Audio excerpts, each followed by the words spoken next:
اللجن اللجن اللجن اللجن يا مولا اللجن اللجن اللجن اللجن اللجن اللجن اللجن يا صاحب السماء اللجن. اعوذ باللہ من الشیطان اللعین الرجیم. بسم اللہ الرحمن الرحیم. رب اشرح لی صدری ویسر لی امری واحلل عقدۃ من لسانی یفقهوا قولی. ان اللہ وملائکتہ یصلون علی النبی یا ایھا الذین آمنوا صلوا علیہ وسلموا تسلیما. اللهم صل علی محمد وآل محمد. ماہ ذیقعدہ کا بابرکت مہینہ شروع ہو چکا ہے، اور اس بابرکت مہینے میں ایک بہترین تاریخ ہمارے 8ویں امام علی رضا علیہ السلام کے حوالے سے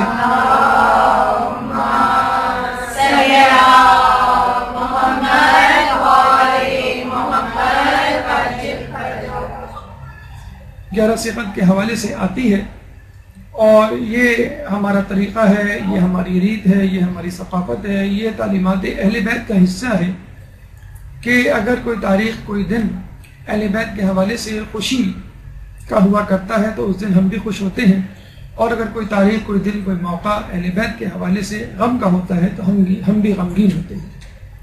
اور یہ کم از کم طریقہ ہے اہل بیت سے اپنی اتحاد، یگانگت، محبت جتانے کا کہ ان کی خوشی میں ہم خوش ہیں اور ان کے غم میں ہم غمگین ہیں. ورنہ تو اعلیٰ ترین ہدف اور منزل یہ ہے کہ ہم ان کے نقش قدم پر چلیں اور ان کاموں سے احتراز کریں جن سے وہ ناخوش ہوتے ہیں، اور ان کاموں کو انجام دیں جن سے وہ خوش ہوتے ہیں. یوں تو 1-1.5 گھنٹے میں 8ویں امام کی تمام سیرت کا مکمل احاطہ کرنا مشکل کام ہے، بلکہ ناممکن کام ہے. لیکن جیسے کہ آپ کو معلوم ہے کہ ایک طریقہ، ایک مقصد یوم ولادت یا یوم شہادت کو منانے کا یہ بھی ہوتا ہے کہ اس بہانے ہم اس امام سے متعلق ایک معلومات کا ذخیرہ کسی حد تک اپنے اندر جمع کر لیں کہ جس کی شہادت یا ولادت منا رہے ہیں. چنانچہ بہترین وقت ہے کہ جمعرات کے دن غالباً 11 ذیقعدہ پڑے گی. آج ہفتے کا دن ہے، امام کی ولادت کے بعد آپ سے ملاقات ہوگی، تو پہلے سے اپنے آپ کو مینٹلی پریپیئر کر لیں، امام کے متعلق معلومات کو جمع کر لیں، اور اپنے بچوں، اپنے گھر والوں، اپنے رشتہ داروں، اپنے اڑوس پڑوس، خیر خواہوں کو یہ معلومات پہنچائیں. ان کو ذہنی طور پہ ان کی ولادت کے آنے سے پہلے تیار کر لیں، تاکہ ان کی ولادت والے دن ہم ولادت کو کما حق منا سکیں اور اس کا حق ادا کر سکیں. اور منانے کا مطلب یہ ہے کہ ہم خوش ہوں، اور خوش ہونے کا مطلب یہ ہے کہ ہر اس چیز سے خوشی کا اظہار کیا جا سکے جو ہمارے لیے ممکن ہو. اچھے کپڑے پہن کے، اچھے کھانے کھا کر، ایک دوسرے کو مبارکباد دے کے، اور سب سے پہلے زمانے کے امام کو ہدیہ تہنیت پیش کر کے کہ آپ کے جد کی آج یوم ولادت ہے، اس کے حوالے سے ہم آپ کو مبارکباد پیش کرتے ہیں. یوں تو چھٹے امام کے حوالے سے مختلف زاویوں سے ان کی زندگی پر نگاہ ڈالی جا سکتی ہے. وقت کی کمی کے پیش نظر محدود مدت میں 1 گھنٹہ یا 1 گھنٹہ 30 منٹ کے دوران جن مراحل سے انشاءاللہ گزر کے ان کی حیات طیبہ سے ہم موتی سمیٹنے کی کوشش کریں گے، وہ آپ کے سامنے ہے. ہماری گفتگو کا پہلا مرحلہ امام سے متعلق تعارف،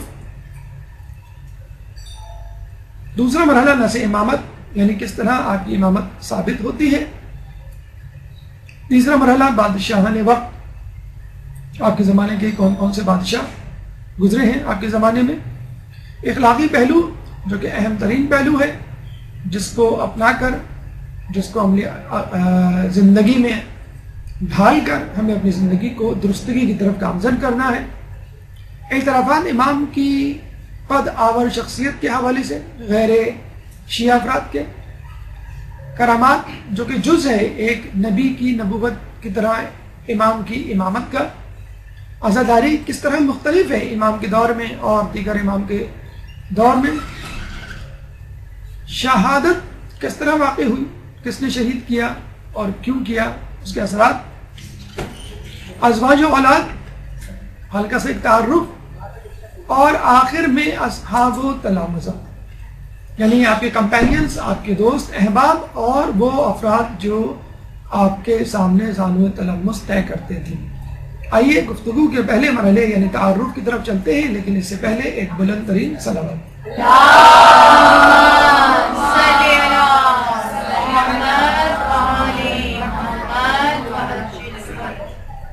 ولادت جیسے کہ آپ کو بتایا گیا کہ 11 ذی القعدہ 148 ہجری، کچھ روایات کے مطابق 11 ذی الحج 153 ہجری، زیادہ مشہور روایت 11 ذی القعدہ 148 ہجری کی ولادت ہے۔ شہادت کی تاریخ 23 ذی القعدہ 203 ہجری اور ایک روایت کے مطابق 17 صفر 203 ہجری، یعنی ولادت میں تاریخ اور سال دونوں میں اختلاف ہے، لیکن ایک تاریخ اور سال معتبر ہے۔ اسی طرح شہادت میں تاریخ میں جو اختلاف ہے لیکن سنہ ہجری میں اختلاف نہیں، 23 ذی القعدہ اور 17 صفر۔ یوں سمجھ لیجئے کہ 11 صفر ولادت ہے، اس کے 12 دن بعد شہادت۔ آسانی کے لیے اس طرح آپ یاد کر سکتے ہیں، ورنہ 17 صفر بھی امام کی ولادت شہادت منائی جاتی ہے۔ والد، امام کے والد خود امام، جیسے کہ آپ کو معلوم ہے ہمارے 7ویں امام موسیٰ کاظم علیہ السلام۔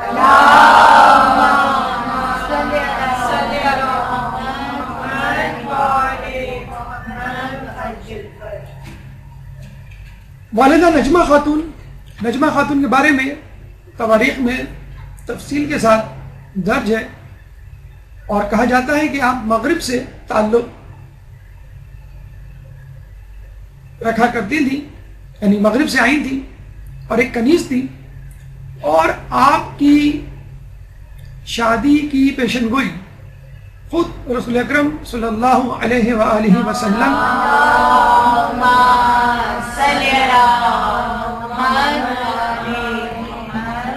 خود رسول اللہ نے 7ویں امام کے خواب میں آ کے یہ بشارت دی تھی اور یہ کہا تھا کہ یہ خاتون جو ہے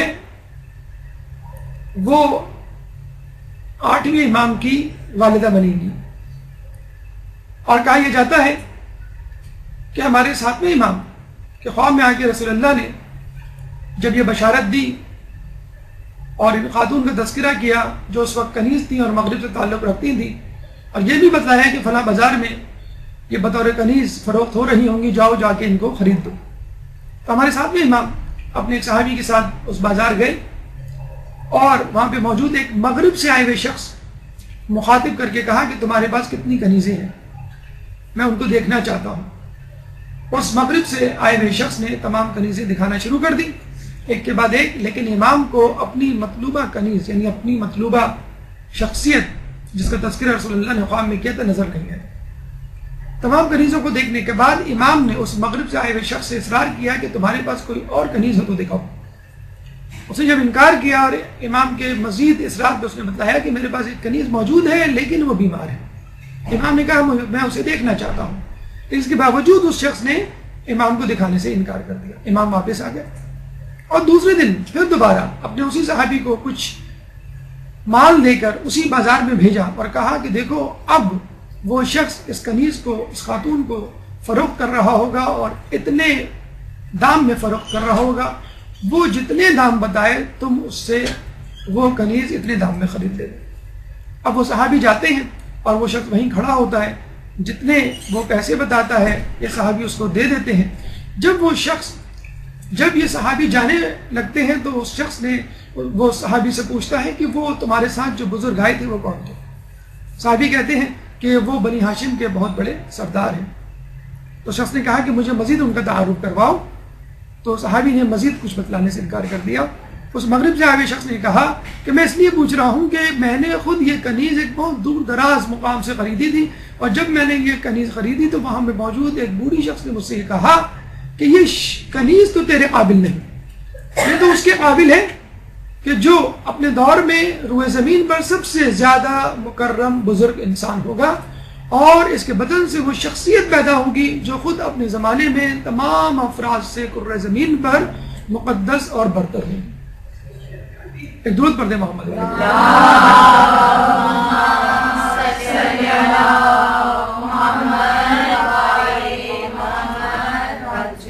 ان خاتون کے ہمیں مختلف نام ملتے ہیں، یعنی امام کی والدہ کے نجمہ خاتون، تکتم، اردہ، سمانہ، ام البنین، خزران، صقر،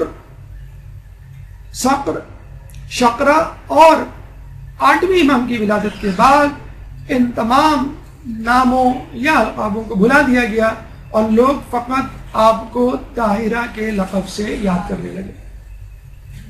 خود امام کا نام علی، اہل بیت اور سلسلہ عصمت میں تیسرے علی، پہلے علی مرتضیٰ، دوسرے علی امام زین العابدین اور تیسرے خود امام رضا۔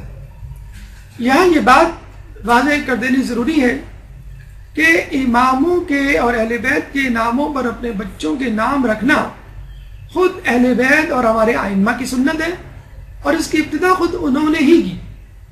اگر وہ چاہتے تو خود اپنے لیے، اپنے بچوں کے لیے جن کو امام ہونا تھا، مختلف نام رکھتے۔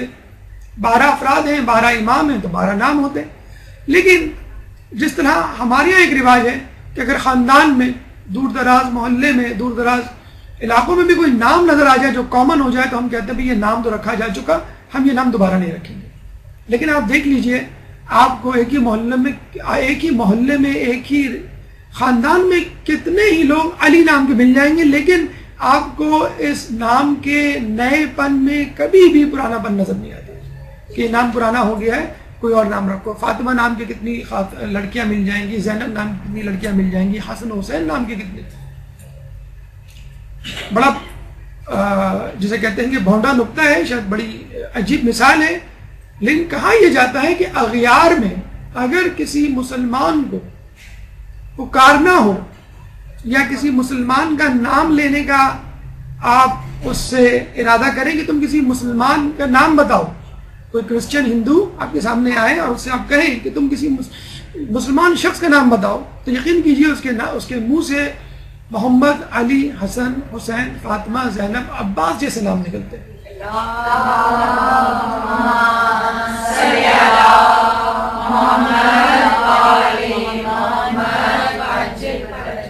دور کیوں جائے، ہمارے پڑوسی ملک میں جو فلمیں بنا کرتی ہیں جو کہ پاکستان دشمن یا مذہب دشمن یا اسلام دشمن، اس میں بھی اگر کرداروں کو منتخب کیا جاتا ہے، مسلمان کرداروں کو، تو ان کے نام یہی رکھے جاتے ہیں۔ یعنی اغیار کے ذہن میں بھی، غیر مسلموں کے ذہن میں بھی اگر مسلمان ہیں تو بس اسی نام کے مسلمان ہیں، دوسرے نام کے مسلمان کہنے کے حقدار نہیں۔ حالانکہ دیکھیے، ہم سے زیادہ مشکل دور سے گزرا کرتے تھے اس زمانے میں اہل بیت اور ان کے چاہنے والے، اور یہ بات بھی طے ہے کہ اس زمانے میں ناموں سے پہچان لیا جاتا تھا کہ کون کس مکتبہ فکر سے تعلق رکھتا ہے، اور ناموں سے ان کو زد و کوب کیا جاتا تھا، تشدد کیا جاتا تھا، ذہنی اور جسمانی طور پہ نقصان پہنچایا جاتا تھا، عزت و ناموس پر حملے کیے جاتے تھے۔ فقط نام سے پہچان لیا جاتا تھا کہ کون کس مکتبہ فکر سے تعلق رکھتا ہے۔ لیکن اس ماحول میں بھی امام نے اس ریت کو، اس سنت کو، اس طریقے کو زندہ کیا، جاری کیا، اور بے دھڑک اپنی اولادوں کے نام اہل بیت کے اور ائمہ کے ناموں پہ رکھے، تاکہ آنے والے لوگ، چاہنے والے اور اہل بیت سے محبت رکھنے والے لوگ بھی اس طریقے کو اپنائیں، اور جب یہ نام پھیلیں تو ان کے اثرات بھی پھیلیں، اور ان ناموں کی جو تاثیر ہے وہ لوگوں کی زندگی میں اترے۔ کنیت ابو الحسن، خود امام علی کی کنیت ابو الحسن۔ ابو الحسن یا لفظ ابو جو ہے وہ بڑے بیٹے کے نام سے جو نام مشہور ہوتا ہے اس کو ہم کنیت کہا کرتے ہیں، یعنی حسن جو ہے ان کے بڑے بیٹے تھے۔ ویسے آپ کی معلومات کے لیے یہ کنیت بیٹی کے نام سے بھی ہو سکتی ہے، اور یہ کنیت کسی بھی رشتہ دار کے حوالے سے ہو سکتی ہے، حتیٰ کہ چچا ماموں کے حوالے سے بھی ہوتی ہے، یعنی جو شخصیت خاندان میں مشہور ہو اس کے حوالے سے یہ کنیت مشہور ہو سکتی ہے، لیکن عموماً اس کنیت کو بڑے بیٹے کی نسبت سے استعمال کیا جاتا ہے۔ امام کے لقب وہ ہوا کرتا ہے کہ جو کسی شخصیت کی کسی خوبی کی وجہ سے عوام الناس میں مشہور ہو جائے، اور ائمہ کے حوالے سے عموماً یہ لقب خود رسول اللہ اور اللہ کی طرف سے ملا کرتا تھا. امام کے بہت سارے القاب مشہور ہیں. ایک لقب صابر یعنی صبر کرنے والا، ایک لقب فاضل فضل یعنی احسان کرنے والا، رضی یعنی راضی، اللہ کے دیے ہوئے اللہ کی دی ہوئی نعمتوں میں راضی، کوئی شکوہ شکایت نہیں، وفی وفا کرنے والا، عہد کا وعدوں کا پاس رکھنے والا، قرۃ العین المومنین مومنین کی آنکھوں کی ٹھنڈک. یہاں میں آپ کو عربی سے اردو میں ترجمہ کرنے کی ایک ٹپ دیتے چلیں کہ جب کوئی مرکب لفظ عربی میں یا فارسی میں آپ کے سامنے آئے تو اس کا ترجمہ کرتے ہوئے پہلے آپ الفاظ کا ترجمہ کریں الگ الگ اور پھر اس کو الٹا پڑھ لیں. قرہ یعنی ٹھنڈک، عین یعنی آنکھ، مومنین یعنی مسلمان یا مومنین. اب اس کو الٹا پڑھ لیے، قرۃ العین المومنین مومنین العین القرہ یعنی مومنین کی آنکھوں کی ٹھنڈک. اس طرح فارسی میں ہوتا ہے کتاب خدا، خدا کی کتاب، اس کو الٹا کرتے.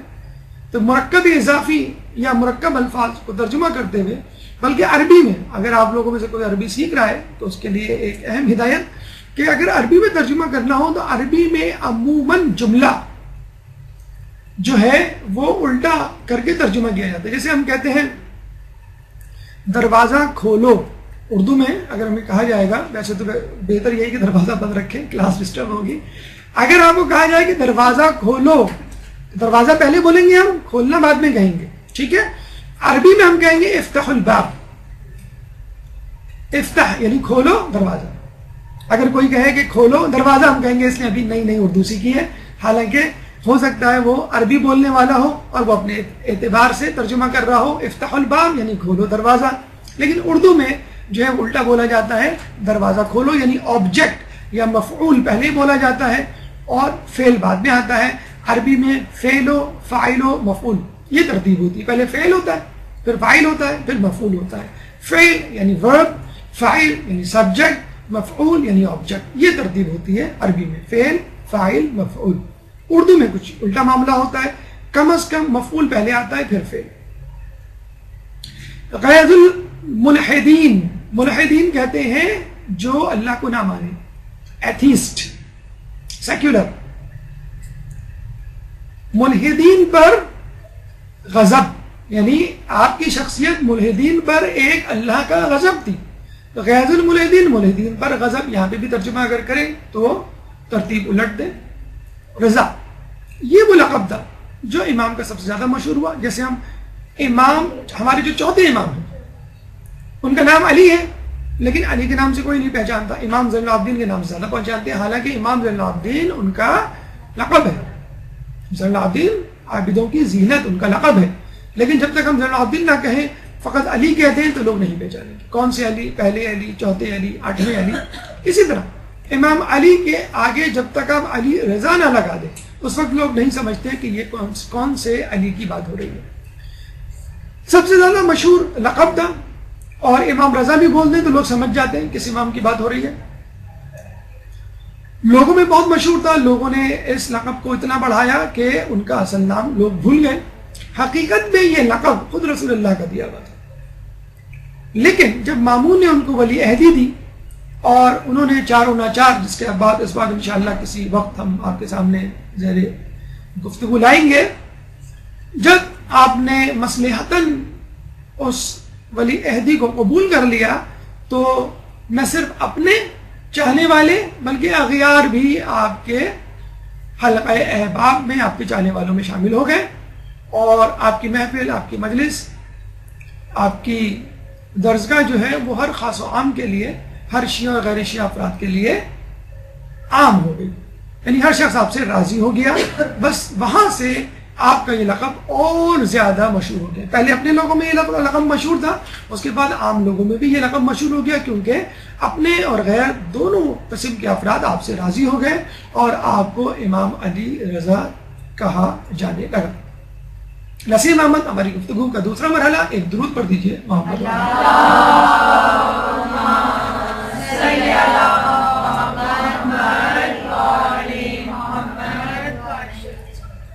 یہ ضروری ہے کہ ہر امام کے حوالے سے ہمارے پاس نص امامت موجود ہو، اغیار پہ ثابت کرنے کے لیے اور خود اپنے لوگوں میں یہ ثابت کرنے کے لیے کہ امام کی تو بہت ساری اولادیں تھیں، کس بیٹے کی بات ہو رہی ہے؟ کیونکہ خود شیعہ گروہ میں بھی بہت سارے فرقے جو بنے ہیں، اسماعیلی اور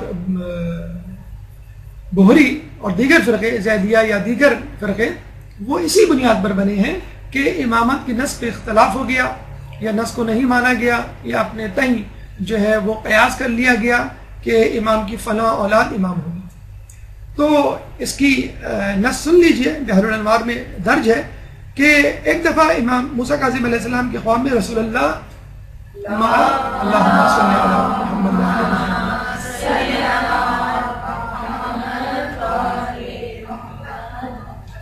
امام علی کے ساتھ تشریف لائے اور آپ کے پاس انگوٹھی، تلوار، عصا، کتاب خدا اور امامت ہے۔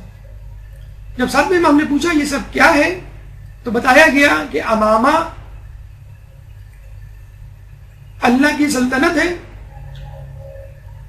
کتاب خدا خدا کا نور ہے، عصا خدا کی طاقت و قوت ہے، تلوار اللہ کی عزت ہے، اور انگوٹھی ان تمام چیزوں کی ایک علامت ہے۔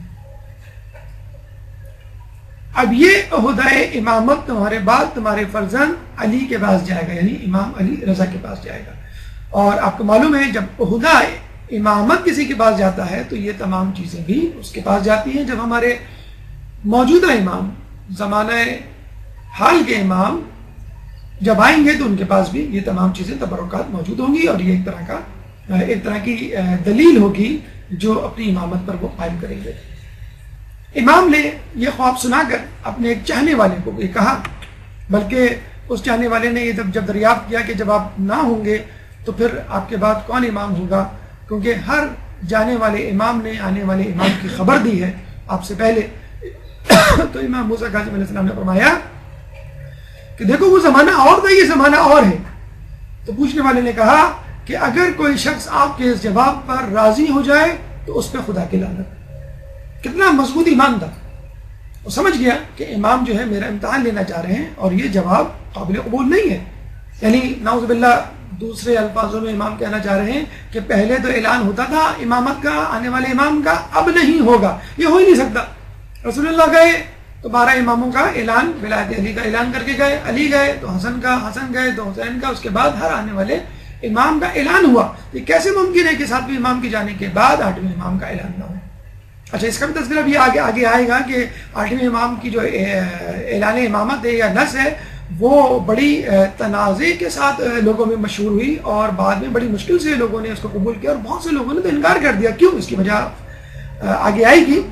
امام نے جب یہ کہا، جب اس نے یہ کہا کہ اس پہ خدا کی لعنت، تو جس جواب پہ مطمئن ہو جائے، میں تو مطمئن نہیں ہوں گا، تو امام نے تبسم فرمایا، یعنی وہ بھاگ گئے کہ یہ ہمارا پکا شیعہ ہے۔ امام نے پھر اس کو یہ خواب سنایا کہ جس خواب میں انہوں نے رسول اللہ اور علی کو دیکھا اور یہ تمام چیزیں دیکھی اور رسول کا یہ جو ہے وہ جواب سنا، بشارت سنی۔ پھر امام نے اس شخص کو کہا کہ دیکھو یہ بات جو میں تمہیں بتا رہا ہوں امام علی رضا کی ولایت اور امامت کے حوالے سے کہ میرے بعد میرا بیٹا امام علی رضا امام ہوگا، تو یہ بات تم فقط اہل افراد کو بتانا، عاقل افراد کو بتانا، ہر کسی کو نہیں بتاتے پھر۔ کیوں؟ حالات حالانکہ بہت اچھے حالات سے گزر رہے تھے، امام چھٹے، 5ویں امام اور چھٹے امام بہت اچھے حالات سے گزرے تھے، لیکن اس کے بعد 7ویں امام کے بعد حالات نے پلٹا کھایا اور حالات اہل بیت پہ تنگ ہو گئے، زندگی تنگ ہو گئی، اور بہت دشوار گزار لمحات اور وہ مدت امام نے گزاری ہے۔ 14 سال کی قید و بند کی مصیبتیں انہوں نے برداشت کی، اور اسی حالت میں ان کی شہادت ہوئی۔ 14 سال کی دوری کے بعد لوگوں کو یقین آنا کہ امام نے کس کے لیے ہمیں کہا تھا بڑا مشکل کام ہے، لیکن امام نے کس طرح اس صورتحال کو سنبھالا یہ آپ کے سامنے بھی آئے گا۔ امام نے جب یہ خواب سنایا تو اپنے چاہنے والے سے کہا کہ دیکھو یہ خواب، یہ بات، یہ بشارت اور یہ نص نین نون اور صاد نص کرتے ہیں کسی حکم کا واضح قرآنی اور حدیثی استدلال، یعنی جو بھی بات آپ سے کہی جا رہی ہے، جو حکم آپ کو سنایا جا رہا ہے، وہ قرآن یا سنت، قرآن یا حدیث، قرآن یا روایت میں واضح طور پر موجود ہے.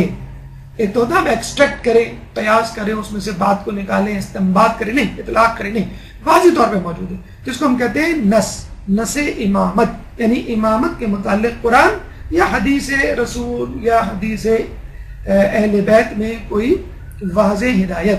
تو امام نے کہا کہ تم ایسے شخص کو بتانا جو اس کا اہل و عاقل ہو. کیوں کہ اللہ فرماتا ہے ان اللہ یأمرکم ان تؤدوا الامانات الی اہلھا، بے شک اللہ تمہیں حکم دیتا ہے کہ اس امانت کو جو تمہیں دی گئی ہے اس کے اہل تک پہنچا دو.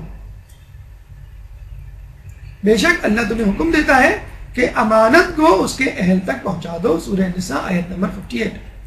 پھر امام نے یہ بھی فرمایا کہ کیوں ضروری ہے، وَمَنْ أَظْلَمُ مِمَّنْ كَتَمَ شَهَادَةً عِنْدَهُ مِنَ اللَّهِ، اور اس سے بڑھ کر ظالم کون ہوگا جو اس شہادت کو چھپائے جو اللہ کی طرف سے اس کو ودیعت کی گئی ہے. وَمَنْ أَظْلَمُ، کون ہوگا اس سے ظالم، ممن کتم شہادتن، جو چھپائے شہادت کو، عندہ، جو اس کے پاس ہو، من اللہ، اللہ کی طرف سے. اب میں نے تمہیں یہ شہادت، یہ بشارت پہنچا دی، وقت آنے پر عاقل، بالغ، شعور رکھنے والے فرد تک یہ بات پہنچا دینا. وقت پڑے تو چھپانا نہیں، ورنہ اگر فتنہ و فساد پھیلنے کا اندیشہ ہو، جان و مال عزت خطرے میں ہو اور مسائل درپیش ہو تو اس کو نہ بتانا. سورہ بقرہ آیت نمبر 40 کی آیت کو امام نے اس کے سامنے پڑھا. ایک اور امام موسیٰ کاظم علیہ السلام کی گواہی اپنے ایک صحابی زیاد کے متعلق، زیاد کے حوالے سے. جب زیاد نے یہ پوچھا، زیاد بن قندی نے، کہ امام آپ کے پاس، آپ کے بعد میں کس کو امام مانوں، تو امام نے کہا امام علی رضا کی طرف اشارہ کر کے، اے زیاد ان کو پہچان لو، ان کی تحریر میری تحریر ہے، ان کا کلام میرا کلام ہے، جو یہ کہیں سمجھ لو کہ یہ میرا قول ہے. لیکن افسوس کے ساتھ کہنا پڑتا ہے زیاد بن قندی نے بعد میں امام علی رضا علیہ السلام کی امامت کا انکار کر دیا. کیوں؟ فقط پیسوں کی خاطر. آپ کو سن کے حیرت ہوگی کہ ہمارے ساتھ میں امام جب قید میں گئے تو بہت سارا مال، ظاہر سی بات ہے قید میں وہ مال لے کے نہیں جا سکتے تھے، تو جو مال بیت المال کا مال سمجھ لیں آپ، لوگوں کی طرف سے دیا گیا مال، صدقات، خیرات اور دیگر چیزیں کہ جو امام کے تصرف میں ہوتی ہیں ان کو استعمال کرتا ہے لوگوں کی فلاح کے لیے، اسلام کی ترویج و ترقی کے لیے. امام نے اپنے قریبی ساتھیوں میں تقسیم کر دیا. اب ظاہر سی بات ہے غیر شیعہ یا اجنبی افراد یا وہ افراد جو بہت زیادہ امام سے انسیت نہ رکھتے ہو، قربت نہ رکھتے ہو، ان کو تو نہیں دیں گے. ان کو دیں گے جو ان کے بہت قریب والے افراد تھے، جن پہ وہ بھروسہ کر سکتے تھے ظاہراً. یعنی تو کہا یہ جاتا ہے کہ امام کے قریبی ساتھیوں میں سے کوئی شخص ایسا نہیں تھا کہ جس کے پاس کثیر تعداد میں مال و دولت نہ ہو کہ جب امام قید و بند کی صعوبتیں گزارنے کے لیے جیل گئے. اب یقین دیکھیے کہ 14 سال کوئی شخص جیل میں ہو اور اس کا ہزاروں لاکھوں روپیہ آپ کے پاس ہو تو نیت میں فطور آ ہی جاتا ہے. 70,000 درہم اس زمانے میں بہت بڑی رقم تھی. چنانچہ زیاد بن قندی کی نیت میں فطور آ گیا. حالانکہ امام کا بہت قریبی ساتھی، اتنا قریبی ساتھی کہ وہ امام سے روایت نقل کر رہا ہے، لیکن جب امام کا انتقال ہوا تو پہلے اس نے امام کی شہادت کا ہی انکار کر دیا کہ نہیں، امام نہیں مرے. کیوں انکار کر دیا؟ کیونکہ وہ چاہتا تھا کہ اس بہانے وہ رقم اس کے پاس رہے. جو بھی اس کو آ کے کہتا، وہ کہتا نہیں، امام کو تو انتقال نہیں کیا، کیونکہ اس کو معلوم ہے اس کے بعد دوسرے امام آئیں گے تو وہ کہیں گے بھائی جن جن کے پاس پیسہ ہے امام کا چھوڑا ہوا وہ واپس لا کے میرے پاس جمع کروائیں.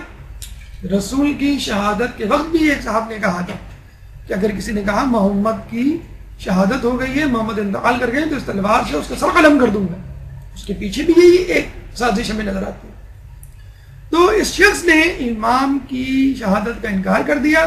اور یہ بھی تاریخوں میں ملتا ہے کہ امام نے کئی افراد کو جب پیسے دیے تو یہ کہا کہ اتنے پیسے میں واپس لے رہا ہوں، اور باقی پیسے آنے والا امام یعنی میرا بیٹا اگلا امام یعنی امام علی رضا آ کے لیں گے. تو امام جب کوئی رقم لیتے تو چھوڑی ہوئی رقم ہے وہ اس کے پاس رہ جاتی, اور امام علی رضا جب آتے اس کے پاس تو بتلاتے کہ امام نے یعنی میرے جد نے اتنے پیسے لیے تھے اور اتنے پیسے اب تمہارے پاس موجود ہیں, یہ مجھے واپس کر دو. اس سے خود بخود ثابت ہو جاتا ہے کہ کون امام ہے, کیونکہ امام کو ہی امام کا اکاؤنٹ معلوم ہوگا. ہمارے زمانے میں ہنڈی ایک طریقہ ہے, آپ نے سنا ہوگا, اب بھی شاید ہوتی ہے, ایک زمانے میں بہت عام تھی کہ ایک نوٹ کو پھاڑ دیا جاتا تھا اور وہ نوٹ جو ہے وہ آپ کے ہاتھ میں ہوتا تھا اور دوسرا نوٹ کا ٹکڑا اس شخص کے پاس ہوتا تھا کہ جس کو آپ کو جا کے پیسے دینے یا لینے ہیں. دونوں نوٹ کے ٹکڑوں کو ملایا جاتا تھا. جب وہ دونوں نوٹ کے ٹکڑے مل جاتے تھے ایگزیکٹلی پزل کی طرح, تو وہ سمجھ جاتا تھا کہ یہ وہی شخص ہے جس کو فلاں نے یا میرے دوست نے پیسے دیے ہیں. اب تو بہرحال ایک اکاؤنٹ نمبر آپ کو دیا جاتا ہے اور مختلف بینک کے تھرو جو ہے ایک ملک سے دوسرے ملک اماؤنٹ جو ہے وہ ٹرانسفر ہو جاتی ہے. تو زیاد بن قنطی نے پیسے کی لالچ میں آ کر امام کی امامت کا, امام کی پچھلے امام کی شہادت کا, اگلے امام کی امامت کا انکار کر دیا, اور نہ صرف انکار کر دیا, اپنے ساتھ ایک گروہ ترتیب دے دیا کہ جن جن لوگوں کے پاس پیسے تھے یعنی سرمایہ دار طبقہ, ان سب کو اپنے ساتھ ملا لیا اور یہ کہا کہ ہم جو ہے یہ پیسے نہیں دیں گے, اور ہمیں شک ہے کہ امام کا انتقال, امام کی شہادت نہیں ہوئی ہے. اور اس کے بعد اگر کوئی یہ پیسے لے کر, اپنے پاس موجود پیسے لے کر امام علی رضا کے پاس جاتا اور یہ کہتا کہ یہ پیسے موجود ہیں, یہ لے لیں, میں آپ کو امام مانتا ہوں, تو یہ افراد زیاد بن قنطی کی سربراہی میں اس کے پاس جاتے, اس کو رشوت دیتے کہ دیکھو ہمارے پاس 70,000, ہمارے پاس 50,000, ہمارے پاس اتنے ہزار موجود ہیں, اس میں سے ہم 10,000 درہم تم کو دینے کے لیے تیار ہیں, لیکن تم اپنے پیسے واپس نہ لوٹاؤ. یہ کام بھی, یہ دھندا بھی اور یہ کاروبار بھی لوگوں نے شروع کر رکھا تھا. تو اس زمانے میں بھی ایسے لوگ موجود تھے, اس زمانے میں بھی ایسے لوگ موجود ہیں کہ جو امام کی امامت کا انکار کر دیتے ہیں فقط پیسے کی اور دنیا کی لالچ میں. اس کے علاوہ ایک اور مرتبہ ہمارے ساتویں امام کے پاس ایک صحابی آیا تو امام نے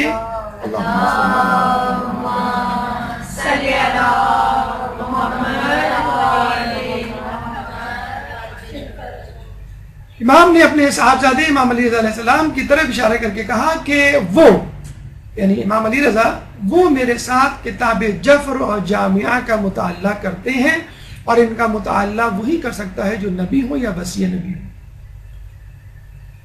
کتاب جفر اور جامعہ دو کتابیں ہیں جن کو رسول اللہ نے امام علی کو املا کروائی تھی, ڈکٹیٹ کروائی تھی, اور اس کتاب میں آدم سے لے کے خاتم, خاتم سے لے کے قیامت تک کے حالات درج ہیں. ہر بڑے اور چھوٹے مسئلے سے متعلق ان کے حل درج ہیں, حتیٰ کہ خراج تک کی دیت موجود ہے. لیکن یہ کتاب فقط اور فقط آئمہ کی تحویل میں, خود رسول اللہ کی تحویل میں تھی, عام انسان کی دسترس نہیں تھی. اب آپ یہ کہیں کہ بھئی اس کتاب کی رسد, اس کتاب تک پہنچ عام لوگوں کو بھی ہونی چاہیے. تو یاد کیجئے جب مولا رسول کی شہادت کے بعد 6 مہینے گوشہ نشین ہوئے اور قرآن کی تفسیر لکھی, ہر آیت کی شان نزول کے مطابق, اور اس مفصل تفسیر, مستند ترین تفسیر کو مسجد نبوی میں لے کر آئے اور یہ کہا کہ دیکھو لوگوں, اس قرآن کی مکمل تفسیر میں نے لکھ دی ہے اور ہر آیت کا شان نزول بھی لکھ دیا ہے.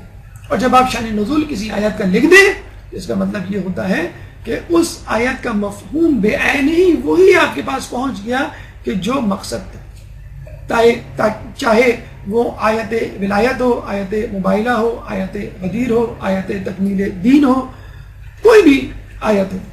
لیکن لوگوں نے کیا کہا کہ ہمیں تمہارا قرآن نہیں چاہیے, حالانکہ وہ قرآن وہی تھا جو لوگوں کے پاس تھا, لیکن تفصیل کے ساتھ, تفسیر کے ساتھ, تشریح کے ساتھ, توضیح کے ساتھ, تطبیق کے ساتھ, اطلاق کے ساتھ, اور مکمل وضاحت, اور ایسی وضاحت جو کہ مستند ترین تھی. لیکن افسوس کہ لوگوں نے اس کو لینے سے انکار کر دیا, اور آج تک ایک قرآن کے ہونے کے باوجود, جو کہ ایک بہت بڑا معجزہ ہے, بغیر تحریف کیا ہوا قرآن ہمارے پاس موجود ہے. اور یہ بات بھی کسی معجزے سے کم نہیں کہ ایک کتاب جس میں کوئی تحریف نہیں, کوئی تفرقہ نہیں, اس کو پڑھنے والے, سمجھنے والے 73 فرقوں میں بٹے گئے. تو جس طرح لوگوں نے اس تفسیر کا انکار کیا, لوگ جفر اور جامع کا بھی انکار کر دیتے. چنانچہ اس کتاب کو، اور ویسے بھی اس کتاب کا علم اتنا وسیع اور عمیق تھا کہ اس کی شدت ایک عام آدمی کے بار کے استطاعت کے مطابق نہیں تھی. متحمل نہیں ہو سکتا ایک عام شخص ان دو کتابوں کا مطالعہ اور اس کا علم حاصل کر سکے. اس کے علاوہ ہمارے ساتویں امام کو جب ہارون نے بلایا اور ان کو اندازہ ہو گیا کہ اب میں قید خانے میں ڈالا جانے والا ہوں اور اب میری واپسی ممکن نہیں، تو آپ نے 17 افراد کو جمع کیا اور ایک وصیت نامہ لکھوایا اور اس وصیت نامے پہ 60 افراد کی گواہی لی. کہاں؟ قبر رسول کے اوپر. یہ ایک انوکھی گواہی تھی، ایک انوکھا طریقہ استدلال تھا، ایک عجیب اعلان تھا جو اس سے پہلے اور اس کے بعد کسی امام نے نہیں کیا. اور یہ کہاں امام نے کہ دیکھو میں اپنے باپ، اپنے بیٹے امام علی رضا یعنی علی کو امام بنانے جا رہا ہوں ابھی اسی وقت، کیونکہ مجھے نہیں معلوم کہ آج کے بعد مجھے تم لوگوں سے ملاقات کرنی پڑے یا نہیں، اور مجھے نہیں معلوم یا مجھے معلوم ہے کہ جب میرا وقت شہادت آئے گا تو میرا بیٹا میرے پاس موجود ہے. چنانچہ 14 سال پہلے ہی امام نے اپنی امامت کی منتقلی سے متعلق وصیت نامہ اور گواہی قبر رسول پر لکھوا لیا اور لوگوں سے گواہی دے دی. ہماری گفتگو کا تیسرا مرحلہ بادشاہان وقت امام کے زمانے میں. ایک درود پڑھ دیجئے محمد علی محمد.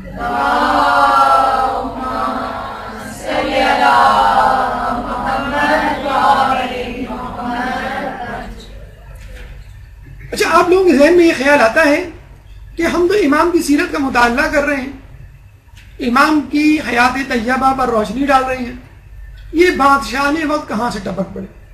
کیا ضرورت ہے ان کو بیچ میں لانے کی؟ انہوں نے کیا کارہائے انجام دیے ہیں سوائے اس کے کہ اہل بیت کی زندگی میں تشدد، ذہنی طور پر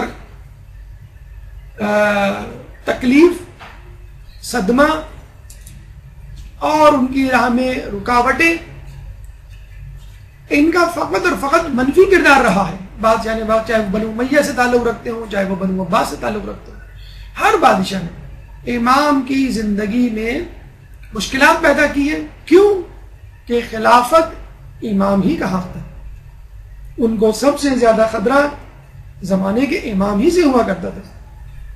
حالانکہ مولا علی یا امام حسین کے علاوہ کوئی امام ایسا نہیں ملے گا جو تلوار لے کے ان کے سامنے میدان جنگ میں جم کے کھڑا ہو جائے. ان دو کے علاوہ تمام ائمہ نے مصالحاتی اور مصلحت خداوندی کو مد نظر رکھتے ہوئے اپنے کردار کو نبھایا اور دین تشیع کو فروغ دیا. اس کے لیے یہ کہنا پڑے گا ہم کو کہ دیکھیے کہ جب بھی حق کا ذکر آئے گا باطل کا بھی ذکر آئے گا.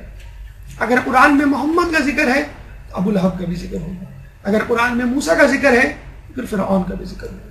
اگر کربلا میں امام حسین ان کے ساتھیوں کا تذکرہ ہے تو پھر یزید اور اس کے ساتھیوں کا بھی تذکرہ ہوگا. کیوں؟ کہ جب حق کی بات ہوگی تو باطل کی بات خود بخود ہوگی. جب حق آشکار ہوگا تو باطل بے نقاب ہوگا. کہا جاتا ہے، بلکہ امام کا قول ہے جس کا مفہوم ہے کہ اگر تم حق کو نہ پہچان سکو تو اپنی آنکھوں کو باطل کے تیروں کی طرف موڑ دو. جہاں جہاں باطل کے تیر گریں گے وہاں وہاں تمہیں حق نظر آئے گا. اہل بیت کو نہیں پہچان سکتے جو کہ حق ہے کہ نہیں پہچان سکتے، نہیں جان سکتے، ان کی معرفت ناممکن ہے. تو کم از کم باطل کو پہچان لو، ان کے دشمنوں کو پہچان لو، خود بخود اہل بیت کی معرفت ہو جائے گی. تو اگر امام کی معرفت حاصل کرنا ہے تو آپ ان کے زمانے کے بادشاہوں کی معرفت حاصل کریے. تعرف الاشیاء بازدادها، اشیاء چیزوں کی معرفت ان کی ضدوں سے کرو. روشنی سمجھ میں نہیں آ رہی، اندھیرے کو دیکھ لو. بلندی سمجھ میں نہیں آ رہی، پستی کو دیکھ لو. تری سمجھ میں نہیں آ رہی، خشکی کو دیکھ لو. علم سمجھ میں نہیں آ رہا، جہل کو دیکھ لو. نیکی سمجھ میں نہیں آ رہی، گناہ کو دیکھ لو. سردی سمجھ میں نہیں آ رہی تو گرمی کو سمجھ لو, ضد کو سمجھ لیں اور اس کو پھر الٹا کر دیں, آپ کو خود بخود اپنی مطلوبہ چیز مل جائے گی. باطل کو سمجھ لیں, حق خود بخود سمجھ میں آئے گا. حق سمجھ لیں تو باطل خود بخود سمجھ میں آ جائے گا.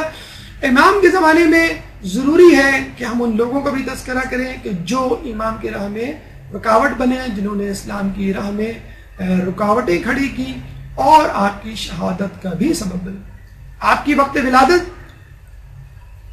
جو حکومت دی اس کا بادشاہ منصور تبانقی تھا. اس کے بعد 158 ہجری میں مہدی عباسی.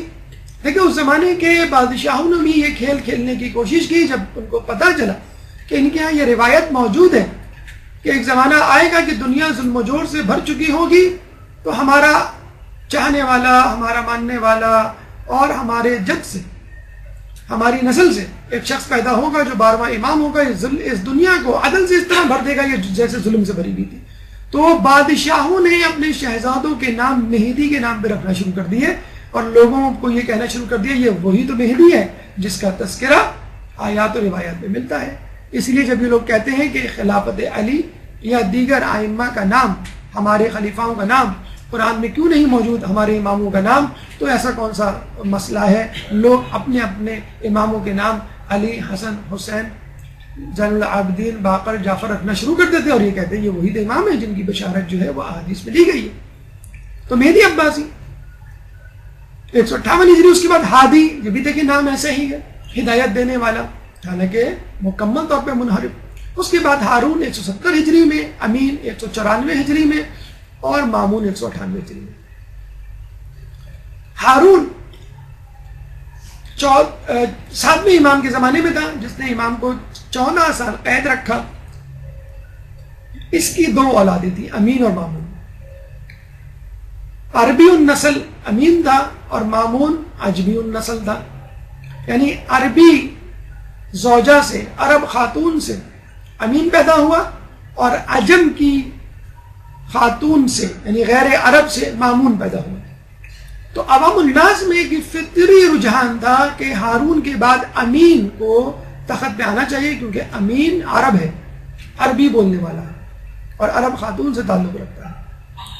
اور مامون جو ہے وہ غیر عرب ہے اور وہ بھی کنیز سے, تو لوگوں میں مامون کی طرف جو ہے وہ رجحان نہیں تھا. لیکن مسئلہ یہ تھا کہ امین انتہائی بدقماش, بدماش, اوباش شخص کا, انسان عیاش, کہ اگر اس کے ہاتھ میں سلطنت آتی تو بہت عرصے تک نہ رہ پاتی. اور مامون انتہائی چالاک, ہوشیار اور علم دوست, لیکن اس چالاکی ہوشیاری کو اس نے کسی اور طریقے سے استعمال کیا. چنانچہ ہارون نے بہت کوشش کی کہ کسی طرح مامون کو امور سلطنت سپرد کر دے, لیکن لوگوں کی مخالفت کے پیش نظر اس نے آخر میں یہی کیا کہ اپنی سلطنت کو 2 حصوں میں تقسیم کر دیا. امین کو عربی علاقے کی سلطنت سونپ دی, یعنی حجاز, یمن اور شام, اور مامون کو غیر عرب علاقوں کی سلطنت سونپ دی, یعنی ایران, خراسان, ترکمانستان. اور کہتے ہیں کہ جب یہ سلطنت 2 حصوں میں تقسیم ہوئی تو دونوں بیٹوں نے باپ کو نکال باہر کیا کہ you are misfit in our kingdom, کہ تمہارے لیے تو کوئی جگہ نہیں, تم نے تو کوئی گھر بھی نہیں چھوڑا. صاف کہہ دیا آدھی تمہاری آدھی میری, تو بس ٹھیک ہے آدھی آدھی ہم دونوں بیٹوں کی, تمہارے لیے تو کوئی اور جگہ ہونی چاہیے, جاؤ کوئی اور ملک فتح کرو. تو آخری ایام کہتے ہیں ہارون رشید کے بڑے ہی کسمہ پرسی میں گزرے, اور اس کے بعد امین اور ہارون میں سر پٹول شروع ہو گئی بڑی مشکل سے. امین نے چند سال, کہتے ہیں 3 یا 4 سال مکمل کیا, اور اس کے بعد مامون نے امین پر غلبہ حاصل کر لیا اور اس کو قتل کر دیا. اس کے بعد 20 سال تک حکومت کی بطور خلیفہ. مولانا ذیشان حیدر جبادی بڑا اچھا جملہ اس موقع پر کہتے ہیں کہ حسن و حسین بھی تو تھے, وہ بھی تو جنت کے مشترکہ سردار ہیں, اور یہ 2 بیٹے تھے. تو رسول کی زلف کو پکڑنے والے اور زمام کار کو پکڑنے والوں کے درمیان بہت فرق ہوا کرتا ہے. اللہم صلی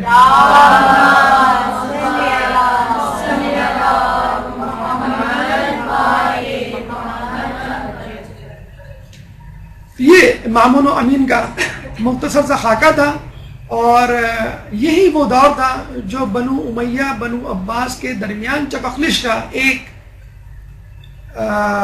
جسے کہتے ہیں کہ شمع یا ایک مثال، ایک جھلکی ہمیں پیش کرتا ہے، جس طرح بنو امیہ بنو عباس کی لڑائی کے درمیان امام کو موقع مل گیا، پانچویں چھٹے امام کو اپنی ترویج اور تبلیغ کا، اور تشیع پہ ظلم کم ہو گیا۔ اس طرح مامون اور امین کے درمیان جب جنگ چھڑی تو مامون گھبرا گیا، پریشان ہو گیا، اور اس نے اس گھبراہٹ میں ولی عہدی کا عہدہ جو ہے وہ امام علی رضا کے سپرد کر دیا، تاکہ لوگوں کی مخالفت میں کچھ کمی آ سکے۔ یہ عجیب بات ہے کہ امام کے دور میں بڑے سیاسی نشیب و فریز آئی، ہمارے ہر امام کو کم و بیش، اکثر اماموں کو کم و بیش اپنے سے پچھلے امام کی بنسبت بالکل متضاد حالات کا سامنا کرنا پڑا۔ دیکھیں، ایک بادشاہ ہے، اس کا بیٹا اس کے بعد یعنی اس کا شہزادہ بادشاہ بن جاتا ہے، وہی سلطنت، وہی دربار، وہی وزراء، وہی شورا، وہی دارالخلافہ، وہی عوام الناس، وہی حکمت عملی، وہی دشمن، وہی دوست، کوئی تبدیلی نہیں آتی، لگتی برابر۔ بڑا آسان ہوتا ہے شہزادے کے لیے اپنے باپ یعنی بادشاہ کے طور طریقوں کو جاری رکھنا، کوئی بھی تبدیلی نہیں کرنی، آپ کو ایز اٹ از آگے بڑھانا ہے۔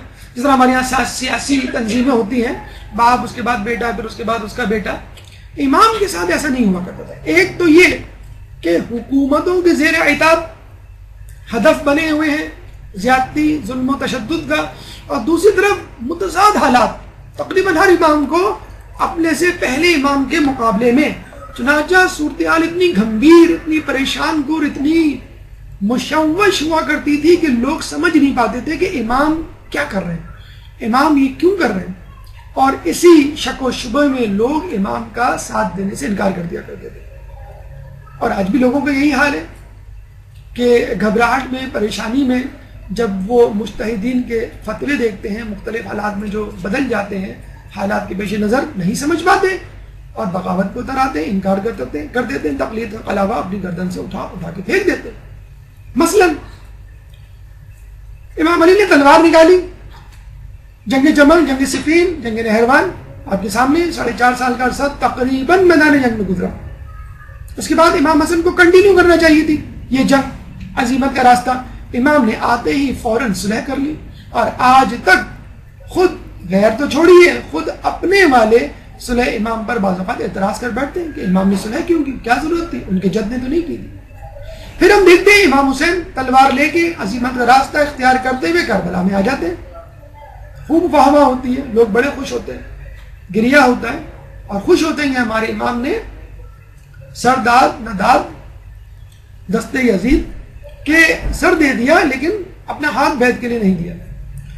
لیکن اس کے بعد جو امام، ہمارے چوتھے امام آتے ہیں، ان سے توقع کی جاتی ہے کہ اب یہ بدلہ لیں گے، اور ان سے زیادہ بدلہ لینے کا سزاوار کون ہو سکتا ہے کہ جس نے اپنی آنکھوں سے کربلا کے میدان میں 72 ٹکڑوں کو کٹتے ہوئے، زمین پہ تڑپتے ہوئے، جان دیتے ہوئے دیکھا، جس نے اپنی خواتین کو بے مقنع و چادر شام کے بازاروں میں، کوفہ کی گلیوں میں ذلیل ہوتے ہوئے دیکھا، ان سے زیادہ سزاوار کون ہو سکتا ہے بدلہ لینے کا؟ لیکن ہم دیکھتے ہیں ان کی ساری بقیہ زندگی 35 سال دعا، اذکار، استغفار اور عبادت میں گزر جاتی ہے۔ اعتراض اٹھتا ہے کہ بھائی کربلا کا بدلہ کیوں نہیں لیا انہوں نے؟ اس کے بعد ہم دیکھتے ہیں 5ویں اور 6ٹھے امام تقریباً دونوں کو ایک ہی ماحول ملتا ہے، بنو امیہ بنو عباس کی جنگ اور ایک فری ہینڈ، بلکہ دونوں بنو امیہ بنو عباس باری باری آتے ہیں اماموں کے پاس کہ آپ ہمارا ساتھ دیجئے، ہم آپ کو خلیفہ بنائیں گے۔ امام نے کسی کی بات پر دھیان نہیں دیا، چاہتے تو بہت سنہری موقع تھا جس سے وہ فائدہ اٹھا سکتے تھے، امام نے دعوت و تبلیغ اور تدریس پہ توجہ دی۔ اس کے بعد 7ویں امام کو ایسا ہی ماحول ملنا چاہیے تھا، لیکن بنو عباس کے آتے ہی ان کے تیور بدل گئے۔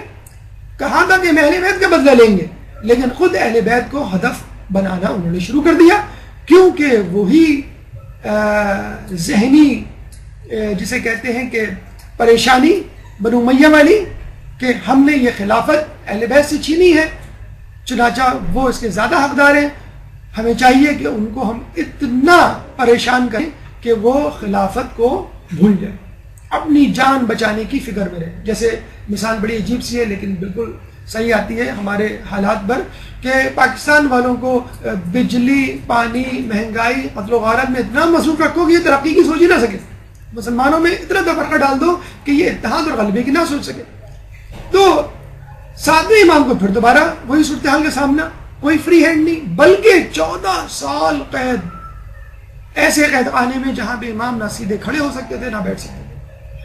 اس کے بعد 8ویں امام کو بھی قید میں ڈالنا چاہیے تھا، 14 سال نہیں تو 10 سال 15 سال، لیکن ہم دیکھتے ہیں کہ امام کو ایک دم سے ولی عہدے کا جو ہے وہ عہدہ دے دیا گیا، ولی عہد بنا دیا گیا. اتنی عزت کہ اپنی بیٹی کی شادی جو ہے وہ مامون نے کر دی اور ولی عہد بنا دیا، اور اتنا بڑا مقام دیا کہ جسے کہتے ہیں پوری دنیا میں کم از کم اسلامی مملکت میں ڈنکا بج گیا. 8ویں امام کے بعد پھر دوبارہ وہی زوال والی کیفیت، تذلیل والی کیفیت. امام تقی کو بلایا گیا، طلب کیا گیا، قید و بند میں رکھا گیا. اس کے بعد امام کے ساتھ تقریباً کم و بیش وہی صورتحال. اب موجودہ امام جب آئیں گے تو بالکل ہی یکسر جو ہے وہ منظر نامہ تبدیل ہو چکا ہوگا. آپ نے دیکھا کہ ہر امام تقریباً جب آتا ہے تو دوسرے امام سے مختلف حالات اس کے پیش نظر ہوتے ہیں. اگر کوئی فیصلہ کرتا ہے تو لوگ اس پر اعتراض شروع کر دیتے ہیں کہ بھئی آپ سے پچھلے امام نے یہ کیا، آپ یہ کر رہے ہیں. تو جب ہی کہا گیا ہے کہ دیکھو امام کی سنت پہ عمل کرو. اگر امام بظاہر اسلام کی مخالفت میں بھی مشورہ دے رہے ہیں، حکم دے رہے ہیں، تو یقیناً اس میں کوئی مصلحت ہوگی. جس طرح خدا جب حکم دیتا ہے تو اس میں مصلحت ہوا کرتی ہے. چنانچہ امام کو بہت ہی عجیب و غریب حالات کا سامنا کرنا پڑا، اور ان حالات میں امام نے ولی عہدی کا جو ہے وہ عہدہ قبول کیا. اس سیاسی نشیب و فراز میں جو ہمارے مختلف ائمہ کو سہنے پڑے کہ کبھی عزیمت، کبھی مصالحت، کبھی دشمنی، کبھی دوست، تو امام کو بھی ان صورتحال سے گزرنا پڑا. اور امام کے لیے اب یہ موقع تھا کہ وہ کیا کریں، عزیمت کا راستہ اختیار کریں، یعنی دشمن سے تلوار سے جہاد کریں، یا پھر مصالحت کا رویہ اختیار کریں، یعنی دشمن کے ساتھ مصلحتاً وقتی طور پر اس کی بات کو مان کر لوگوں میں اپنی بات کو مستحکم کریں. اس کا تذکرہ انشاءاللہ مزید تفصیل سے امام کی ولی عہدی سے متعلق ہے. امام نے ولی عہدی کا عہدہ کیوں قبول کیا اور اس عہدے کو قبول کرنے سے امام کو فائدہ کیا ہوا، تفصیلی گفتگو انشاءاللہ کسی اور درس میں آپ کے سامنے پیش کی جائے گی. ہماری گفتگو کا چوتھا مرحلہ، لیکن اس چوتھے مرحلے یعنی اخلاقی پہلو کو شروع کرنے سے پہلے ایک وقفہ، اور اس کے بعد انشاءاللہ ہماری گفتگو دوبارہ جاری ہوگی. ایک درود پڑھ دیجیے محمد. اعوذ باللہ من الشیطان الرجیم، بسم اللہ الرحمن الرحیم. گفتگو کا سلسلہ ہم وہیں سے شروع کرتے ہیں جہاں سے ہم نے چھوڑا تھا. 3 مراحل ہم طے کر چکے، چوتھے مرحلے کی طرف اب پیش رفت ہے، یعنی اخلاقی پہلو. امام کی سیرت طیبہ کا اخلاقی پہلو، اور آپ کو معلوم ہے کہ یہی پہلو ہمارے لیے اہم ترین ہے. کیونکہ یہ وہ پہلو ہے کہ جس سے ہمیں اپنی عملی زندگی کے لیے بیش بہا موتی منتخب کرنے ہیں، اور یہ دیکھنا ہے کہ ہم اپنی عملی زندگی میں امام کی زندگی سے کیا سبق حاصل کر سکتے ہیں. اور یقین کیجئے امام کی شخصیت اتنی ہشت پہلو ہے کہ بسا اوقات وہ بہت ہی عظیم، بہت ہی بڑی شخصیت نظر آتے ہیں، اور بسا اوقات نعوذ باللہ ظاہری طور پر بہت ہی عام سی شخصیت کہ انسان دھوکہ کھا جائے کہ یہ امام ہے یا ایک عام سے آدمی. ابھی اس کا تذکرہ آگے آئے گا. اور علامہ شہید مطہری نے اپنی کتاب انسان کامل میں اس بات کا اعتراف کیا ہے، اور بڑا اچھا انکشاف کیا ہے کہ کامل مومن، انسانی کامل وہ ہوتا ہے جو ازداد کا مجموعہ ہوتا ہے، زدوں کا مجموعہ ہوتا ہے، کہ کبھی تلوار لے کے میدان جنگ میں دشمنوں کو تہہ تہ کرتا ہوا نظر آتا ہے، اور کبھی وہی انگلیاں جو ذوالفقار چلاتی ہیں وہی انگلیاں گھر میں دال چنتی ہوئی نظر آتی ہیں.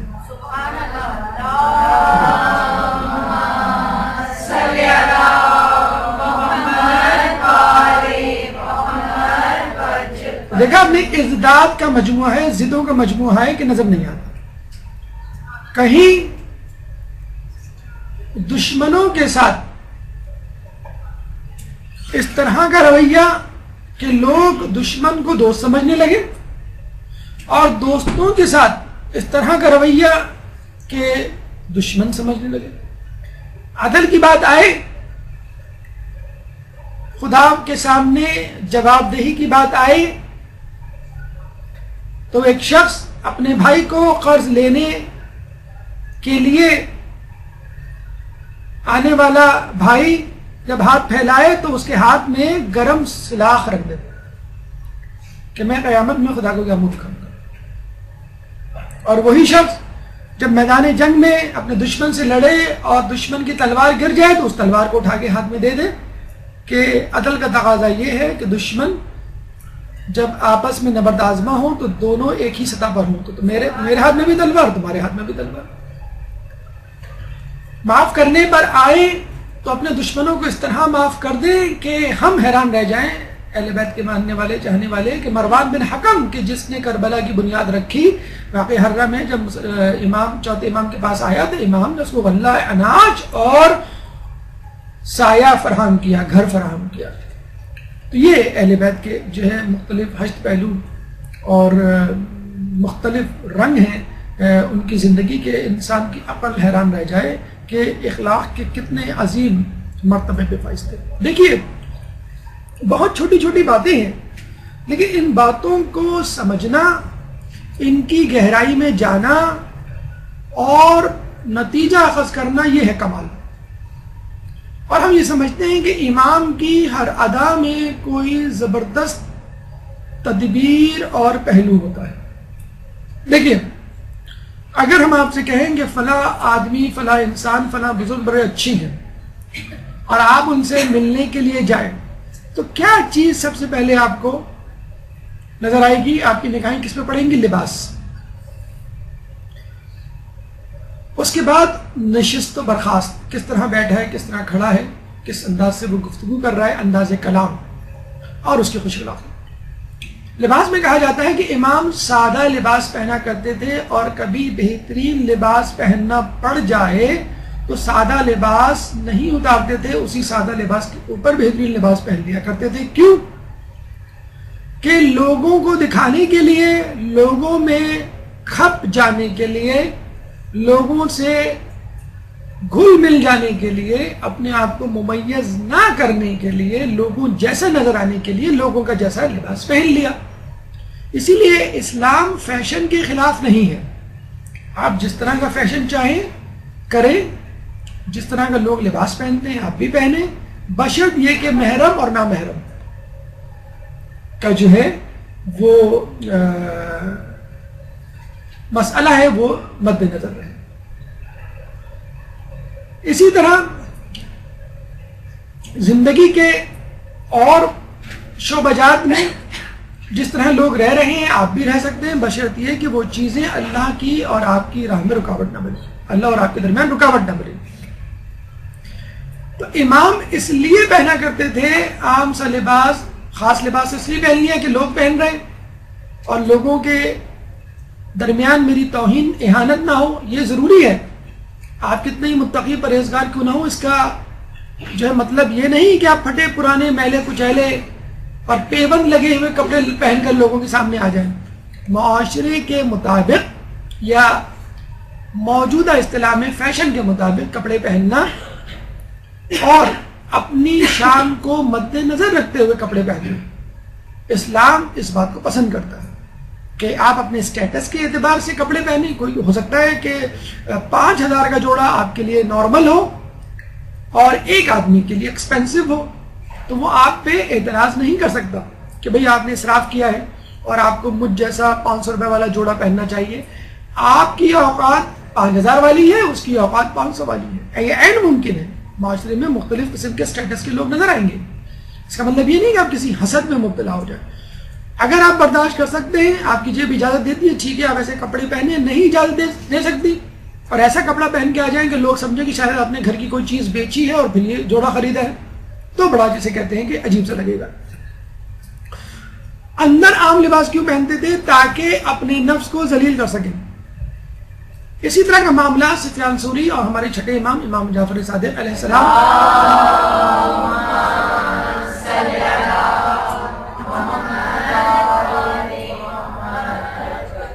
کے درمیان پیش آیا کہ جب اس نے امام کے لباس پر تنقید کی. امام ایک اچھا خوشنما لباس پہنے ہوئے تھے. ہم نے آپ کو بتایا کہ 5ویں 6 7ویں 8ویں امام کے درمیان جو ہے کے دوران جو اسلامی حکومت تھی اور جو مسلمان تھے وہ بہت خوشحال تھے. مطلب بغداد ایسا تھا جیسے اس وقت کا لندن، اس وقت کا نیو یارک. ایران، عراق اور حجاز ایسے تھے جیسے اس وقت یو کے، یو ایس اے اور کینیڈا. جس طرح آج لوگ تڑپتے ہیں نا امیگریشن کے لیے، امریکہ کینیڈا کی اور یو کے کی، اس طرح اس زمانے میں لوگ تڑپتے تھے ان ممالک میں آنے کے لیے. اور جس طرح آج ہم منہ ٹیڑھا کر کے انگلش بولتے ہیں اور امریکن ایکسنٹ میں بہت تکبر اور فخر محسوس کرتے، اس زمانے میں عربی بول کے لوگ فخر محسوس کیا کرتے تھے، عربی لباس پہن کے فخر محسوس کیا کرتے تھے. وہ الگ بات ہے کہ ہمیں جو ہے وہ پرانی تاریخ یاد نہیں رہتی، یہ ایسے ہی ہے. اور جب انشاءاللہ امام آئیں گے پھر آپ دیکھیں گے بغداد جب دارالخلافہ بنے گا تو لوگ اسی طرح گرین کارڈ کے لیے تڑپیں گے. تو اچھا ہے بغداد کے بہت سارے ویزے لگا لیں اور کازمین چلے جائیں تاکہ امام کو کہہ سکے دیکھیں ہم یہاں بہت مرتبہ آ چکے ہیں، یہاں کی نیشنلٹی آپ دے دیں. ایک درود پڑھتے محمد علیہ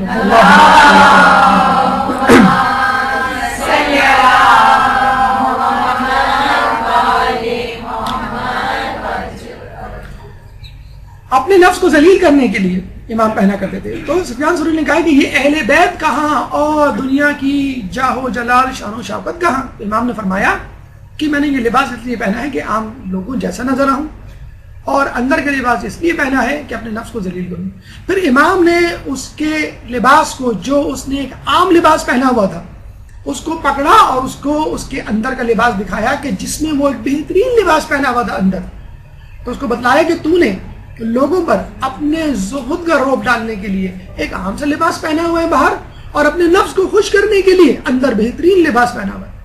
تو دیکھیں کتنا بڑا فرق ہے امام کی سیرت میں اور دیگر قسم کے لوگوں میں جو بظاہر اپنے آپ کو زاہد اور تارک دنیا بنانے پر دکھانے پہ تلے ہوئے. تو اب آپ سے اس سے نتیجہ اخذ کیجئے. ہمارے یہاں کے لوگ جب لیوائز کی جینز اور گوسی کی ٹی شرٹ اور کیٹ کا کیپ، ایڈیڈاس کے شوز اور کیلوین کلین کا پرس پہن کے جب نکلتے ہیں تو آپ دیکھیے ان کی چال ڈھال، رنگ، اعتبار میں فرق آ جاتا ہے. کوارٹز کی آپ گھڑی پہن لیں، بار بار جو ہے آپ گھڑی کو دیکھ رہے ہیں ٹائم کیا ہوا ہے، لوگوں سے پوچھ رہے ہیں.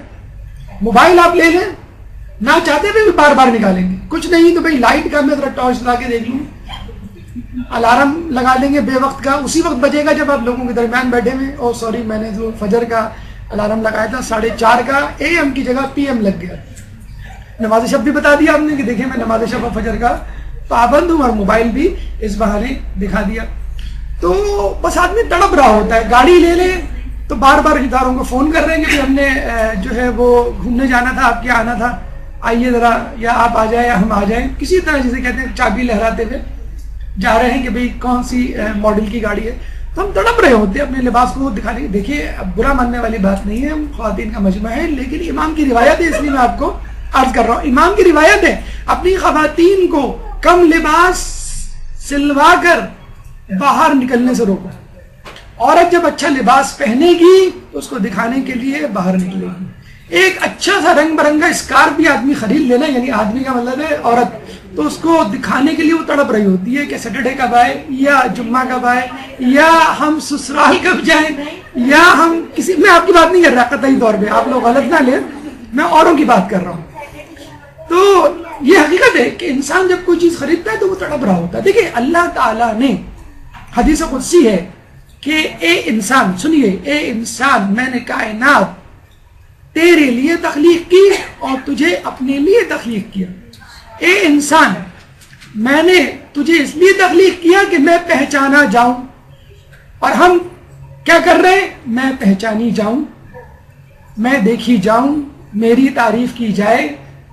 یہ مرد اور عورت دونوں ہی کسی نہ کسی اعتبار سے، مرد کو ہم کہہ سکتے ہیں status wise, job wise, career wise اپنے آپ کو پروجیکٹ کرنے میں مصروف ہے. جو اس وقت اسٹیٹس ہے، ہمارے فیس بک کا اسٹیٹس ہے، جو ہمارے واٹس ایپ کا اسٹیٹس ہے، جو بدستور تبدیل ہو رہا ہوتا ہے. وہ کیا ہے؟ اپنی شخصیت کی پروجیکشن. تو اللہ چاہتا ہے کہ میری پہچان کروائے بندہ، اور بندہ کیا چاہتا ہے؟ اللہ کو وسیلہ بناتا ہے اور اپنی پہچان کرواتا ہے.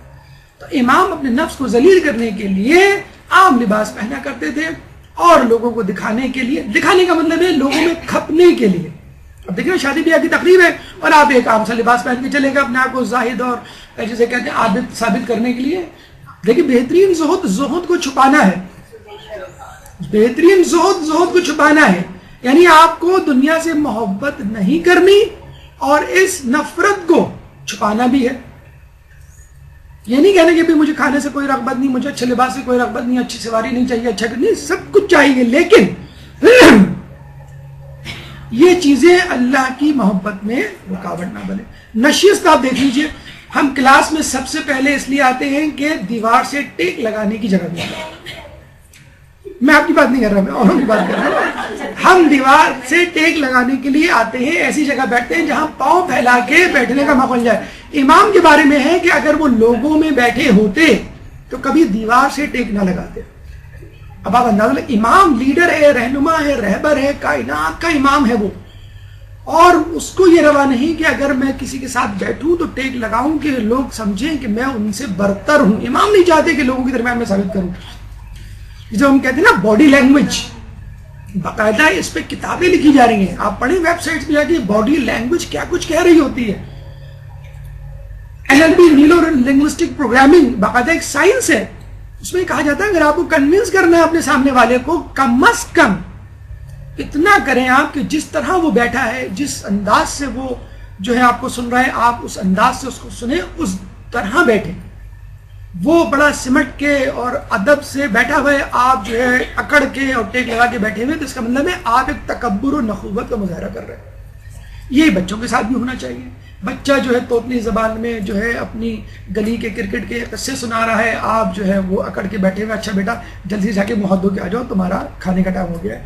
تو آپ اسی طرح بچے کو فیشل ایکسپریشن دیں کہ امی میں نے جو ہے لاسٹ بال پہ چھکا مار کے اپنی ٹیم کو جتا دیا. اچھا کیسے مارا تھا دکھاؤ. کتنی مائیں جو ایسے کہتی ہوں. ہمیں بس یہ فکر ہوتی ہے کہ بیٹا جو ہے بس ہماری ساری باتیں مان لے، اپنی باتیں نہ کرے. باڈی لینگویج باقاعدہ ٹیچ کی جا رہی ہے، بتائی جا رہا ہے لوگوں کو کہ جس طرح آپ کے سامنے والا بیٹھا ہے، کھڑا ہے، آپ بھی اسی طرح بیٹھے اور اسی طرح اس کو سنیں. امام محفل میں ہوتے تو ٹیک لگا کے نہ بیٹھتے. سن کے حیرت ہوگی آپ کو، بلکہ آپ دیکھ لیں، آپ دیکھتے ہوں گے ARY، جیو، سما، دنیا تمام چینلز پہ ٹی وی اینکرز کو دیکھ لیں آپ کس طرح وہ بیٹھتے ہیں. کبھی ٹیک لگا کے نہیں بیٹھتے. ایریکٹ پوسچر میں ہوتے ہیں، ان کی کمر ایریکٹ پوسچر، بالکل سیدھی کمر ہوتی ہے.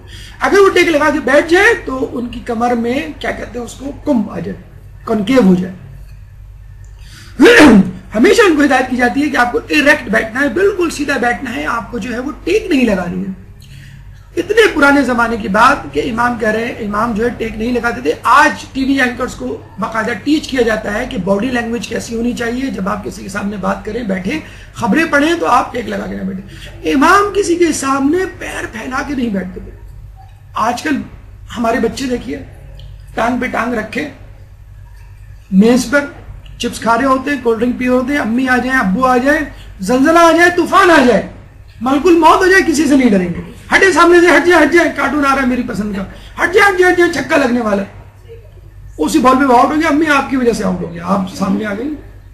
تو یہ ہم جو کر رہے ہیں وہ ہمارے بچے بھی کر رہے ہیں. تو آپ کا جو انداز دیکھیں، ہمارے زمانے میں یہ ہو کرتا تھا، اگر ہمارے ابو کمرے میں آ جاتے تھے تو تمام ایکٹیویٹیز پہ ہڑتال، بالکل ختم سب کچھ، اٹینشن، آپ کھڑے ہو جائیں بالکل. اور پھر وہ آ کے آرڈر دیں گے، کیا کر رہے تھے، یہ کر رہے تھے، اچھا ٹھیک ہے کنٹینیو کرو. کیا کر رہے تھے، یہ کر رہے تھے، کیوں کر رہے تھے، جا کے پڑھو. ساری ایکٹیویٹی ختم. اب آپ فیصلہ کریں، اب آپ آ گئے. آپ نے بیگمان کو دیکھا ہوگا نا کہ جو کچھ بھی کر رہی ہوتی ہے 5:30 بجے شوہر نے قدم رکھا، سارے شٹر گری آتے ہیں، جیسے کہتے ہیں کہ کوئی ہڑتال والا سین ہو. جی فرمائیے کیا چاہیے آپ کو سب سے پہلے. نہیں کچھ نہیں چاہیے، آپ جو ہے مجھے چائے دے دیں، اس کے بعد پھر بعد میں بات ہوگی. تو یہ انداز ہونا چاہیے اپنے بڑے سے بات کرنے کا، یا آپ کا بڑا جو داخل ہو اپنے بچوں کو بھی سکھائیے کہ جب کوئی بڑا داخل ہو کمرے میں تو آپ کو کس طرح، اگر کھڑے نہیں ہو سکتے کم از کم سمٹ کے بیٹھ جائیں. باقاعدہ ہدایت کی گئی ہے حدیثوں میں کہ اگر آپ کسی محفل میں بیٹھے ہیں اور کوئی شخص سامنے آ کے آپ کے پاس بیٹھے، چاہے جگہ ہی کیوں نہ ہو، آپ اس طرح اپنی جگہ سے سرک جائیں کہ اس کو محسوس ہو کہ آپ اس کو جگہ دے رہے ہیں۔ اور ہمارے یہاں کیا ہوتا ہے، دروازہ کھلا، کسی کو لگا، اس نے منہ بنایا، کہا ذرا سے ادھر ہو جائے گا نا، آپ چلی جائیں وہاں پر، آپ کیوں یہاں کھڑی ہوئے، آپ چلی جائیں وہاں پر۔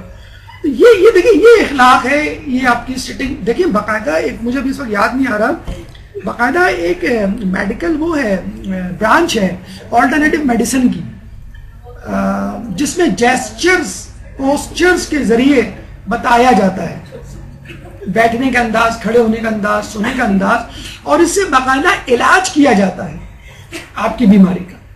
تو یہ جو پوسچر، یہ جیسچر، یہ جو فیشل ایکسپریشن، ابھی انشاءاللہ کبھی آپ کی ذاکری کی کلاس ہو تو ہم آپ کو بتائیں گے، یہ تو باڈی لینگویج ہوتی ہے، ایک فیشل ایکسپریشن ہوتا ہے، ایک آئی موومنٹ ہوتی ہے، پھر اس کے بعد آپ کی جو ہے وہ ہاتھوں اور پیروں کی موومنٹ ہوتی ہے۔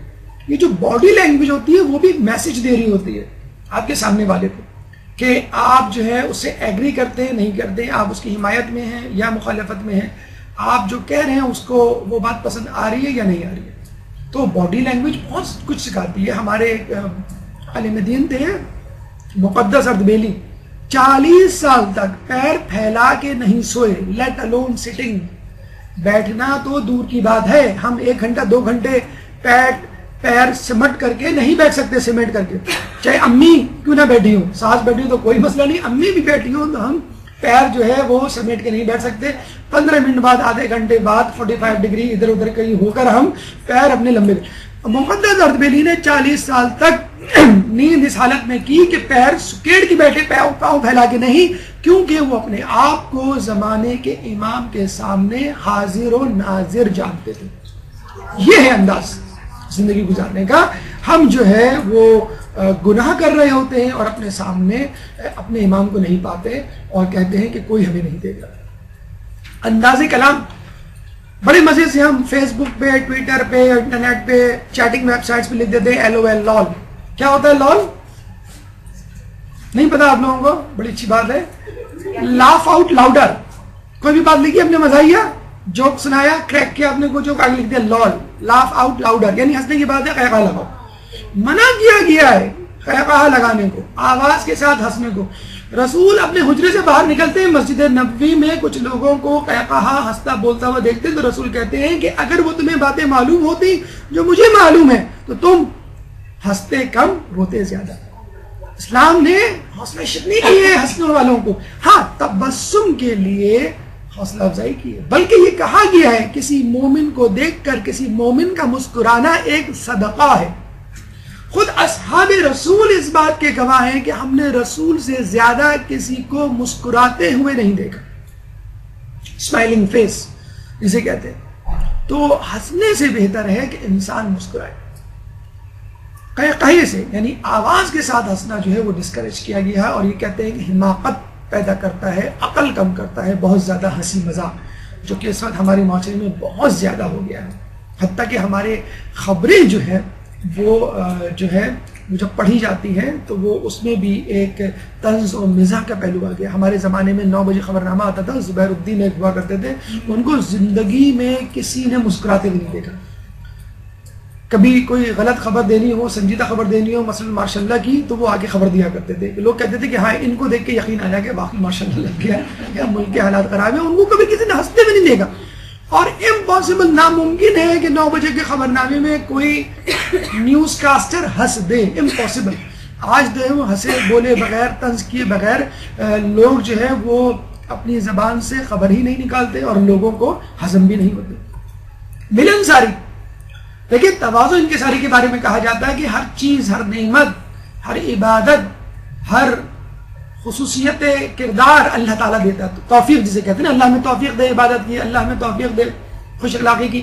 ملنساری، تواضع انکساری ایک ایسا پہلو ہے، ایک ایسی خصوصیت ہے جو انسان کو خود پیدا کرنی پڑتی ہے۔ امام اس زمانے میں حمام جو تھے وہ باہر ہوا کرتے تھے، لوگ نہانے کے لیے باہر حمام جایا کرتے تھے۔ آج کل سوئمنگ پول ہے، لوگ نہانے کے لیے سوئمنگ پول جاتے ہیں،